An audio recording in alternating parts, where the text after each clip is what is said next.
Sometimes people's lives go terribly wrong. Maybe their marriage breaks down, they lose their job, their house, their friends. They have to live on the street. They drink too much. They don't wash. Who will give a man like that a second chance? Only a very special kind of person. Like Nan, a fruit seller on the streets of Kingston. Sonny had a new plan, but he did not know if Nan would agree to it. He and Jake were building a house, which was big enough for 2 families. And one day, they decided between them that Sonny's ex-wife Tanya and his children should have it. Nan, Sonny said to her quietly, "I going to let Tanya and the children live in the house." "What?" shouted Nan. "Why?" "It is good for the children," said Sonny. "They will be off the streets, and the boys won't have to hustle like me." "But what about me and you?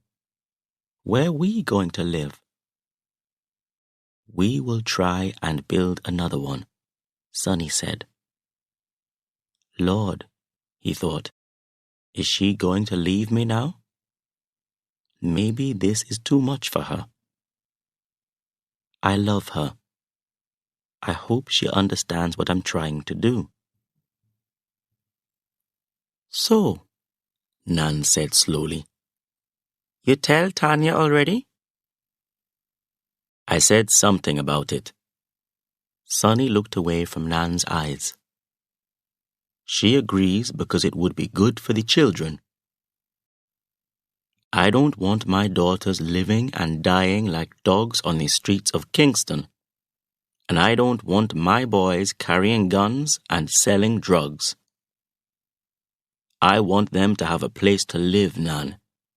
A place where they can study their books and have a better life." "It is a hard thing you ask, Sonny," Nan said quietly. Sonny was a good man, and Nan trusted him. But she could not understand why he still cared about his ex-wife Tanya. Why can't he have a clean break with this woman, she thought. Tanya ruined his life. She went with other men, and she kicked him out on the street. And then she sold all his things. Nan remembered the day when she first met Sonny, a day that changed her life. He was just a street man, a drunkard, and so dirty. There was hunger in his face, in his eyes, even in the way he walked. She watched him for a while, then called out to him, "Old man, come here. You hungry?" "Yes, ma'am." What kind of a street man was this, she thought. Nobody ever called her ma'am. That wasn't a word people said to women who sold fruit on street corners. They usually called out old girl or something worse like dirty skettle. It felt good to be called ma'am. She took some of her fruit and gave it to him. "Thank you, miss," he said. "I'm very grateful." He came by every day after that, and every day she gave him some fruit. Then one day, she took him to the church on Harbor Street, which helped street people with their drink problems. They agreed to help him and took him in. 2 months later, a clean, tidy man in a light brown suit stopped by her stall and said, "How are you, madam?" He gave a big smile, showing his white teeth. "Here's something for you," he said, and held out two $1,000 bills. "Thank you," Nan said, "but why are you giving me so much money?" "You helped me when I needed someone," he said quietly. "You brought me back to life." Nan stared at him, not understanding. "I was that old drunkard on the streets," he explained, "and you gave me food every day." "What?" said Nan.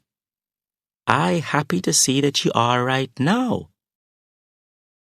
"Yes, thanks to you. I now have a job with the town council, you know. I drive the garbage truck." Nan smiled happily. She went on smiling for the next year and a half.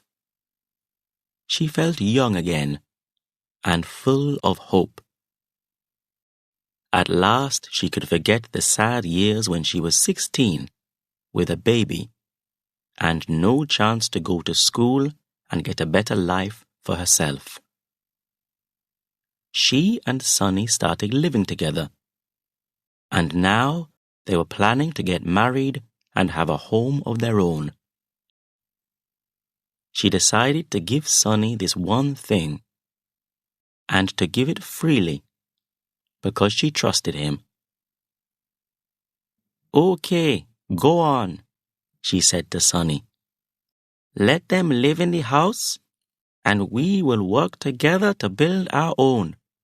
Sonny put his long arms around Nan's comfortable body and pulled her close. He understood what she was saying, that she trusted him, that she was strong enough to wait. He put his mouth close to her ear and whispered, "Thank you."